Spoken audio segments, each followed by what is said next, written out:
Owls are often portrayed as magical creatures in mythology, which makes me think Biblo may not have a regular devil fruit at all, but a mythical Zoan. Biblo surviving untouched, by the way, while instinctively protecting the ancient text tells me Biblo is tied directly to the deeper history of Elbaph and maybe the Void Century. So, if Biblo was once a woman, where did she come from? I think she was originally on Elbaph. Do owls have like showcasing male genitalia that they just know? I don't know. You want to search it up? Just like you want to see an owl's dick? Swank. Wow.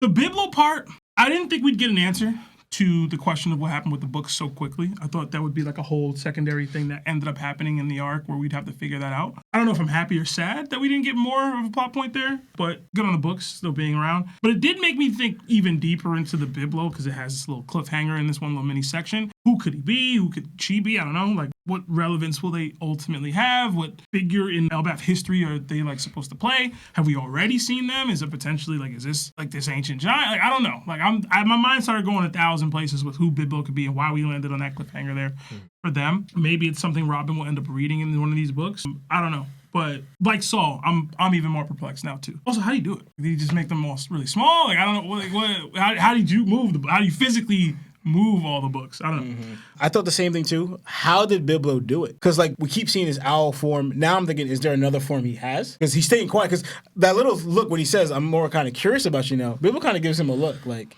"Hush up, like, hush up, little girl." Yeah, hush up, little girl. A lot of cats got that name. A lot of people like books, man. And also I thought of like, did he like put it in a bag or whatever? But we'll see. I guess that's the whole mystery behind it. All right, I do have something pretty exciting for you. You all think there's something off about this owl on Elbaph too, right? Because I genuinely think Biblo is far more important than Oda is letting on right now. And I may have figured out why. I believe Biblo was once a female giant from Elbaph who consumed a mythical Zoan Devil Fruit, awakened it, and eventually lost herself to the will of the animal, remaining behind as the external guardian of Elbaph's ancient texts since the Second World over 800 to 900 years ago. Now, give me some grace. Hear me out. I think you'll like this. In Norse mythology, owls symbolize wisdom, mystery, and guidance. Biblo just so happens to be the guardian librarian of the Owl Library, protecting the books and knowledge of Elbaph. But there's more. Owls are also commonly associated with the Norse goddess Frigg. And interestingly enough, in the real world, librarians are overwhelmingly women. That could be Oda setting up a double meaning through Biblo's design and role.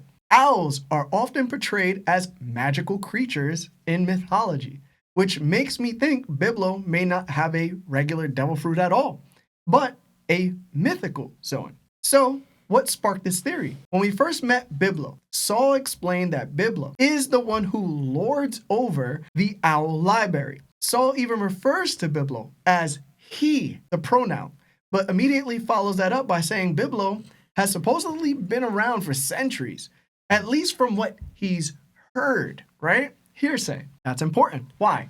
Nobody on Elbaph actually seems to know what Biblo is. Nobody.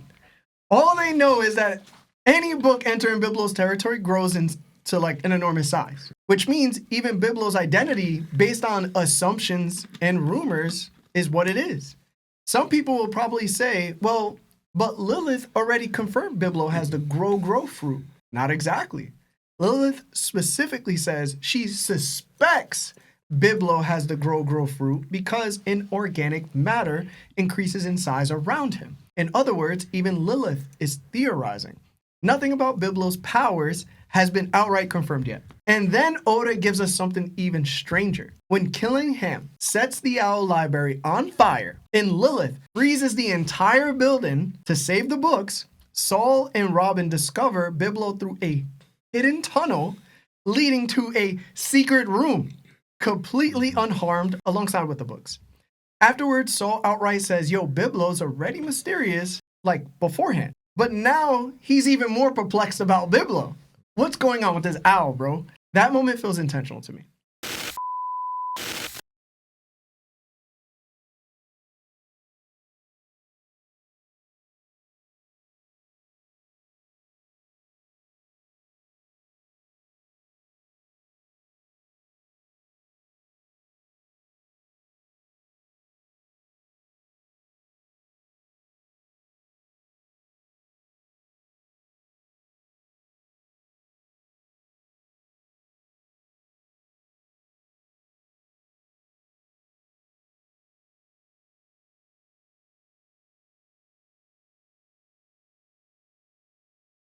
Biblo surviving, untouched by the way, while instinctively protecting the ancient text tells me Biblo is tied directly to the deeper history of Elbaph and maybe the Void Century. So, if Biblo was once a woman, where did she come from? I think she was originally on Elbaph. She was an Elbaph giant woman who consumed the mythical Ulga-Ugla no meat, which is just basically owl in, I think, Scandinavian or whatever it's called. And remember, Zoan fruits are said to possess wills of their own, right? They choose where they want to be and who they want to find it. That would explain why Lilith said Biblo's powers were perfect for Elbaph. The fruit was always meant to remain here, yo. But then we get to the biggest question. Why doesn't Biblo just transform back? Why does she go back into the chick that she probably is? Well, Zoan fruits don't just give transformation powers like that. They enhance the user's physical traits and personality. Carnivorous Zoans especially make users more ferocious and animalistic. They take on those characteristics. They even grow in size to them, right? And that's where the normal Zoans come into play. Mythical Zoans are an entirely different level, dog. They're the rarest class because their supernatural abilities can completely transform or transcend normal limits. I think Biblo awakened her fruit and lost herself to it. Just like the Jailer Beast and Impel Down, who also do what? Take over their territory, right? The same way Biblo does. But instead of becoming a mindless, violent monster, Biblo becomes this full-on owl. Like, she takes on the owl persona. Like, it's not violent, it's not destructive, it's not any of those things. Her awakened mythical Zoan may have massively extended her lifespan, which would explain why she's existed for centuries and why she never speaks. It would also explain her strange instincts, her ability to protect the books, and how she escaped danger so effortlessly through the hidden pathways of the library. I think Biblo is one of Oda's hidden Void Century mysteries. A living remnant from the second world tasked with protecting Elbaph's forbidden knowledge the same way Zunisha and Emmett were entrusted with ancient responsibilities long ago. And check this out. And we know that Zunisha has lived for how long? 1,000 years. So, what if Zunisha were to pass away right now? And the collective desire of the world for Zunisha to live on and is caused to reincarnate into a devil fruit. If someone then ate the Zunisha devil fruit, would it become a mythical Zoan? And if the user awakened it, could they gain expanded lifespan because that's how long Zunisha lived up to? It would increase a person's longevity. If so, that's the logic I'm using for Biblo with the Ulga-Ugla Mythical Zoan Devil Fruit. No, that's interesting. I kind of like it. People in the chat are like, why does she have to be a girl? But I like the tie-in with the They just Ulga. didn't listen when I said most librarians are women. Yeah. I was just gonna say. So what were you saying would be the ability to shrink and grow books if not a devil fruit? I don't know what a mythical owl does, bro. Copy. Mm-hmm. Copy. Yeah, I mean, You know what I'm similar saying? to the I didn't know mythical phoenixes could just give somebody else a flame and they could automatically heal. You know what I'm saying? Once you So dabble you in the say mythical, it would be a anything. part of the mythical zone. I think it's a part of what the owl can do. I can go. The reason why I do like it is because it would kind of highlight I don't want to say ancient, but like a different era's Robin. Like, this is who that Robin was. She was trying to study this stuff. Oh, that goes hard too. Yeah, and like this is just who what, and like she lost herself to the book, whatever. Like, that's cool, but it's like an ancient OG giant Robin. I think that's cool. It also made me think Death by Snoo Snoo, but that's a whole other thing. You know what I'm saying? But no, I kind of like it. It's interesting. Because people have been probably trying to research these things for centuries. You know, like, it's not just Robin and O'Hara that were trying to find information. Like, why couldn't there be a giant that was trying to do that? I mean, you already have Saul kind of like going in that agenda. Yeah. Well, I would say it would even make more sense. Well, I mean, kind of sort of that she was a woman because we know that most of the older Elbaph giants were just warriors, warrior race. They like to box. So we know a lot of the women weren't boxing. Mm-hmm. You know, that's why.